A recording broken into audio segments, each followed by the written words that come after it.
હાલો, આપણે શાંતિ રાખીએ છીએ ભાઈ. આ શિક્ષણ એ બધા માટે જરૂરી છે અને શિક્ષણનો કાર્યક્રમ છે. આપણે બધા ખૂબ શિક્ષિત છીએ ત્યારે આ સ્ટેજ પર આવ્યા છે. આપણે પણ એ જગ્યાએ હતા કે જે આપણા બાળકો બેઠા છે ત્યાંથી ભણતા એ આખો સમાજ આજે આ સ્ટેજ પર શિક્ષણ થકી આવે. જિલ્લા પંચાયતના પ્રમુખ એવા મનજીભાઈ વસાવા, પર્યુષાબેન વસાવા, તમામ જિલ્લા પંચાયતના સભ્યશ્રીઓ, તાલુકા પંચાયતના પ્રમુખ, તાલુકા પંચાયતના સભ્યશ્રીઓ, સરપંચશ્રીઓ, તમામ સામાજિક સંગઠનના પાર્ટીઓના પદાધિકારીઓ, સાથે ICDSના અધિકારીગણ, જિલ્લાના વહીવટી તંત્રગણ, આંગણવાડી બહેનો, અહીંયા અભ્યાસ કરતા વિદ્યાર્થીઓ, મીડિયાના મિત્રો, પોલીસ અધિકારીઓ, આજના કાર્યક્રમમાં સૌને હું આવકારું છું. જે પ્રકારે આપણા વિસ્તારમાં શિક્ષણની જે ભૂખ હતી અને એ ભૂખ આ વિસ્તારમાં એકલવ્ય રેસિડેન્શિયલ મોડલ શાળા ચાલુ હતી ઘણા વર્ષોથી સાગબારા ખાતે ITIના મકાનમાં હતી અને સરકારને પણ બધાને પોતપોતાની જગ્યાએથી બધાએ પ્રયાસો કરી, રજૂઆતો કરી અને સરકારશ્રીએ ખૂબ સરસ માળખું સંકુલ અહીંયા આપણને બનાવી આપ્યું છે. અને બોયઝ અને ગર્લ્સ બંને 240ની કેપેસિટી વાળી 16 જેટલા ક્લાસરૂમ, લેબોરેટરી રૂમ, લાઇબ્રેરી, તમામ પ્રકારની સુવિધાઓથી સજ્જ આજે જ્યારે આપણને આપણા વિસ્તારમાં સંકુલ પૂરું પાડ્યું છે, આપણા વિદ્યાર્થીઓ, આવનારી પેઢીઓ અહીંથી ભણી ગણીને પોતાની કારકિર્દીનું નિર્માણ કરવાના છે, ત્યારે ગુજરાત સરકારના આ સાહસને અમે આવકારીએ છીએ, બિરદાવીએ છીએ. સાથે સાથે આપણી મધ્યે આજના આ પ્રસંગે ખુદ આદિજાતિના મિનિસ્ટર સાહેબ, મંત્રી સાહેબ ઉપસ્થિત છે, ત્યારે એમને પણ આપણે આવકારીએ છીએ. આગળ જ્યારે એમને મંત્રી પદ મળ્યું, મંત્રી થયા એના બાદ હું એમની સાથે રૂબરૂ 2 વખત મળ્યો. જઈએ છે, અમને પણ આવકારે છે, બેસાડે છે, સાંભળે છે. જે પણ આ વિસ્તારના પ્રશ્નો હોય, મેં શરૂઆતની મુલાકાત મંત્રી સાહેબ સાથે જે પોસ્ટ મેટ્રિક શિષ્યવૃત્તિની યોજના હતી 28/10/2024થી એક પરિપત્ર બહાર પાડીને એને જે પણ લોકો વેકેન્ટ કોટામાં હોય, મેનેજમેન્ટ કોટામાં હોય એમના માટે બંધ કરી હતી. ફરી એકવાર પરિપત્ર જૂનની 24મીએ થયો, પુનઃ ચાલુ કરવાની, બહાલી કરવાની સરકારે જાહેરાત તો કરી પણ એ પેન્ડિંગ હતી. જ્યારે મંત્રી સાહેબે નવા શપથ લીધા, અમે ત્યાં વિદ્યાર્થીઓ સાથે બિરસા મુંડા ભવને ગયા. બિરસા મુંડા ભવનથી ફરી અમે આગેવાનોને સાથે રાખીને મંત્રી સાહેબને મળવા ગયા, એમને ધ્યાન દોર્યું અને મંત્રી સાહેબે અમે કીધું, સાહેબ અમે 15 દિવસ પછી આ ના થાય તો પાછું અમારે અહીંયા આવીને રચનાત્મક કાર્યક્રમો આપવા પડશે. પણ મંત્રી સાહેબે કીધું કે 15 દિવસ ના થાય, તમને આવું ના પડે એવી અમારી મહેનત છે, અમે આગળ પ્રયાસો કરીશું. અને એમણે 15 દિવસ પહેલા જ એમણે પ્રેસ વાર્તા કરીને મોટી રકમ એવી 460 કરોડ આપણા બાળકોની શિષ્યવૃત્તિ બંધ કરી. ત્યારે એ નિર્ણય અમે લીધો.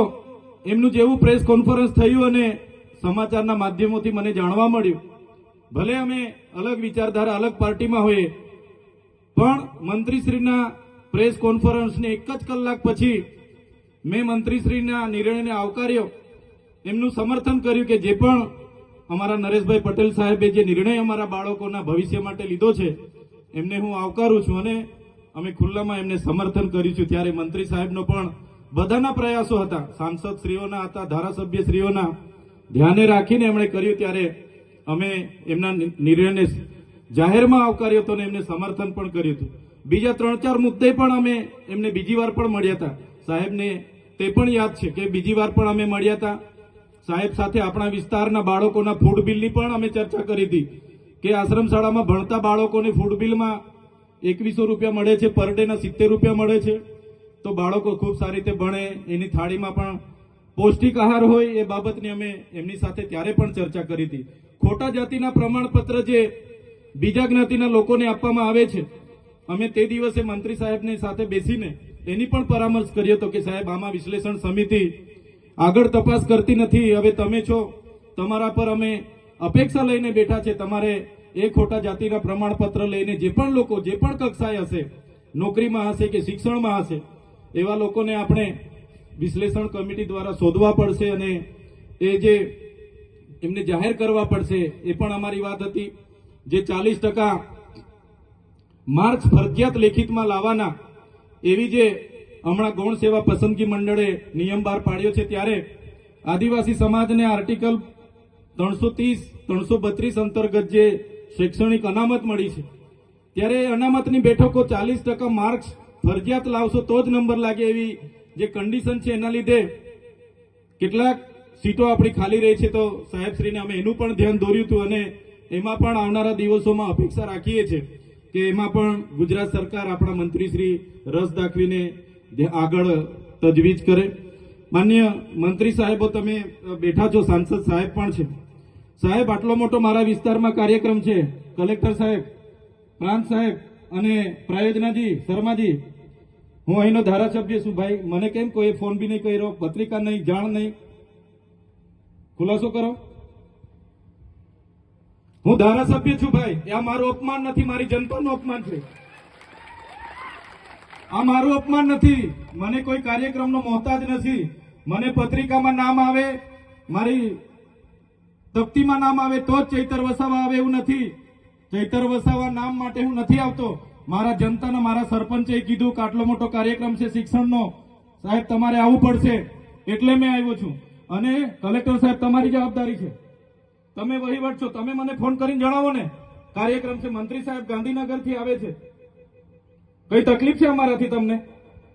પ્રાયોજનાજી, શર્માજી, તકલીફ આપતો તો કેમ ભાઈ તમે અમને જાણ નથી કરતા? કેમ આમંત્રણ નથી આપતા? તમારું વહીવટી તંત્ર હું ધંધા કરે છે ને બધું ખબર છે. હમણાં મોદી સાહેબ આવ્યા હતા, ખર્ચો થાય ભાઈ, 8-10 કરોડ રૂપિયાનો ખર્ચો થાય. તમે દેવ મોગરામાં ડેકોરેશન માટે કલેક્ટર સાહેબ 16 કરોડ રૂપિયાનો અમારા આદિજાતિ બજેટમાં ખર્ચો પાડ્યો છે. તમે ત્યાં મોદી સાહેબના મંડપના સ્ટેજ માટે 15 કરોડના ખર્ચા કર્યા છે. ટોયલેટ, મોબાઈલ ટોયલેટ માટે 2,40,000નો 2 કરોડ ને 40 લાખના તમે ખર્ચા પાડ્યા છે. નાસ્તા માટે 2 કરોડ ખર્ચા પાડ્યા છે. તમે ડોમ માટે 2 કરોડ ખર્ચા પાડ્યા, ચા માટે 2 કરોડ ખર્ચા પાડ્યા, બસ માટે 2 કરોડ ને 71 લાખ રૂપિયાનો ખર્ચો પાડ્યો. કેમ? અમે સવાલ પૂછીએ એટલે તમને નડીએ છે? તમારા મનમાં ધુમાડો હોય તો કાઢી નાખજો ભાઈ. બરાબર છે, આ જનતાના ટેક્સના પગારે આપણે બધા છે. આ જનતાના ટેક્સનો પગાર મને પણ મળે છે, તમને પણ. કલેક્ટરથી તલાટીથી લઈને કલેક્ટર સુધીના બધા તમે નોકર છો, અમે બધા સેવક છે. આ લોકોએ જે પણ કે અમે પ્રતિનિધિ છે, અમને અધિકારો આપ્યા છે. તમે અમને કેમ અહીંયા બોલાવ્યા નથી? ના સાહેબ, અમારે વિદ્યાર્થીઓ અમે કેવું પડે છે. અમને કઈ, તમે દર વખતે ચિકદામાં કીધું, દર વખતે આ જ પ્રશ્ન ઉભો કરો છો, દર વખતે આ જ પ્રશ્ન ઉભો કરો છો. ઓ ભાઈ, ધારાસભ્ય છું, લોકોએ મને ચૂંટ્યા છે, મને આમંત્રણ જોઈએ ભાઈ.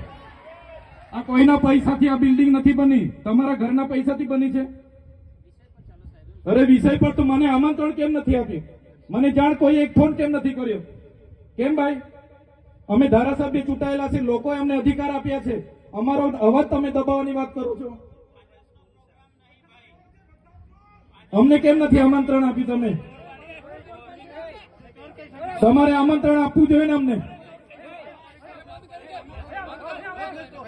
ઓ ભાઈ, બંધ કરી દેવાડો, મારા અધિકાર છે ભાઈ. તમે અહીંયા આવો, બંધ કરી દે એટલે, બંધ કરી દે એટલે આમંત્રણ કેમ નથી? બંધ કરી દે એટલે, બંધ કરી દે એટલે,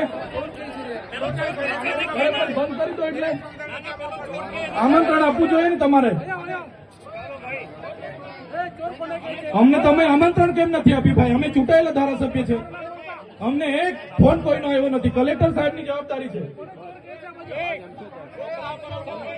આ કોઈના કમલમના પૈસાથી આ બિલ્ડિંગ નથી બની ભાઈ. કોઈ તો પછી પણ સાહેબ, અમે તમારી રિસ્પેક્ટ કરીએ છીએ સાહેબ. ને દરેક સરકારના કાર્યક્રમમાં હું હાજર રહું છું.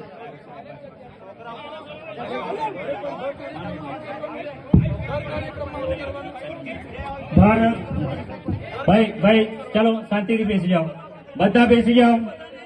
એ ભાઈ, બધા બેસી જાઓ, બધા બેસી જાઓ. ચાલો શાંતિથી બેસી જાઓ ભાઈ, આગળ નહીં. બેસી જાઓ શાંતિથી. વૈષ્ણવજન તો તેને કહીએ જે પીડ પરા